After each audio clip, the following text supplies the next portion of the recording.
को हम तीसरा चैप्टर में फसल उत्पादन एवं प्रबंधन पढ़ाए थे, है ना। इस चैप्टर को पढ़ा दिए थे। अब इसका क्या है, ऑब्जेक्टिव क्वेश्चन है। लिखा हुआ है सही विकल्प चुनिए, मतलब इसमें विकल्प दिया हुआ है, ऑप्शनल है। जो सही होगा उसको सही में टिक लगाना है। ऐसे लिखा हुआ है धान की फसल है, धान की जो फसल है रबी है कि खरीफ है कि जायद है कि ए और बी दोनों, कहने का मतलब रबी और खरीफ दोनों है। तो आप लोग को बताए थे धान की जो फसल है आपका खरीफ में आता है, ठीक है। चना की फसल खरीफ रबी जायद इनमें से कोई नहीं, तो रबी में, है ना। जिसको हम लोग कहते हैं रबीवा बढ़िया होने की ना, मसूर, है ना, गेहूं, चना, सरसों, ये सब सारा का सारा रबी के अंदर आता है, ठीक है। उर्वरक है कार्बनिक पदार्थ और कार्बनिक लवण, ए एवं बी दोनों इनमें से कोई नहीं, तो उर्वरक जो है अकार्बनिक लवण है।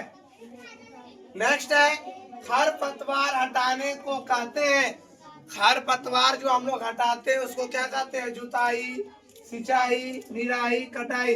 तो निराई कहते हैं जिसको कि हम लोग निकौनी भी कहते हैं, है ना। निकौनी या केरौनी हम लोग चलता फिरता भाषा में बोलते हैं, क्योंकि अभी सीजन चल रहा है निकौनी का, है ना। धान हम लोग निकालते हैं ना, उससे घास निकालते हैं, तो ही होता है खरपतवार हटाने को क्या कहते हैं, निराई कहते हैं।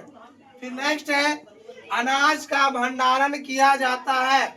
अनाज का जो है भंडारण मतलब रख रखाव, है ना, हम लोग कैसे करते हैं, तो जूट के बोरों में, धातु के पात्रों में। धातु के पात्र कहने का मतलब बर्तन जो होता है ना। देखते होंगे घर में कलसी उलसी रहता है पीतल वाला, उसमें भी अरबा चावल रख देते हैं पूजा के लिए, वो भी भंडारण ही हुआ।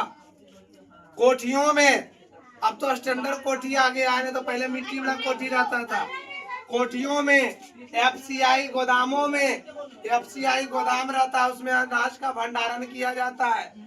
उपयुक्त सभी, यानी ये चारों पांचों ऑप्शन चारों जो है ना, सब में हम लोग भंडारण कर सकते हैं, इसलिए उपयुक्त तो सभी मतलब ऊपर में जो है वो सभी में हम लोग भंडारण करते हैं, ठीक है। तो ये आप लोग को ध्यान पूर्वक याद कर लेना है। मात्र 5 को ऑब्जेक्टिव है, ठीक, इसको याद कर लीजिए।